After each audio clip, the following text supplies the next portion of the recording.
Assalomu alaykum onlayn reklama a'zolari. Sizlar bilan g'aybona yana bir bora uchrashib turganimdan nihoyatda xursandman.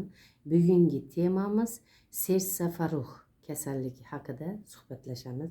Sersafaruh kasalligi hammamiz bilamiz, yurak nuqsoni, yurak teshigi bilan dunyoga kelgan bemorlarga sersafaruh deb aytiladi meditsina tilida.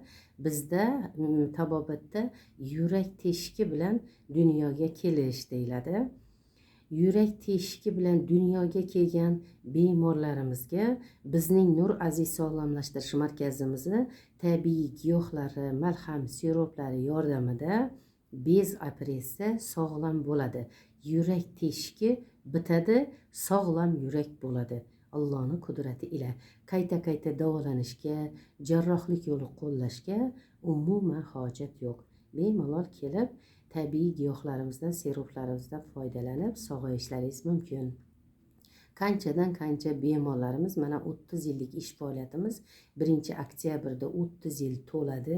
Xudo xolasa 30 yillik ish faoliyatimizdan kelib chiqib aytaman, qanchadan qancha bemorlar davolanib sog'lom bo'lgan hozirgi kungacha.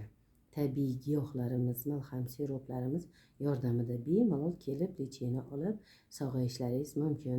Qayta operatsiyaga, jarrohlik yo'li qo'llashga umuman hojat yo'q.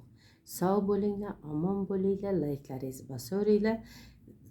Sizni bitta laykingiz bilan bitta bemor sog'ayadigan bo'lsa, siz Allohning uyida bitta tuya so'yib 1000 ta ro'zadorga ro'za paytida iftorlik bergan savobga ega bo'lasiz. Layklaringizni bosaveringlar. Bemorlarimizga Allohim o'zi shifo berishini so'rab qolamiz.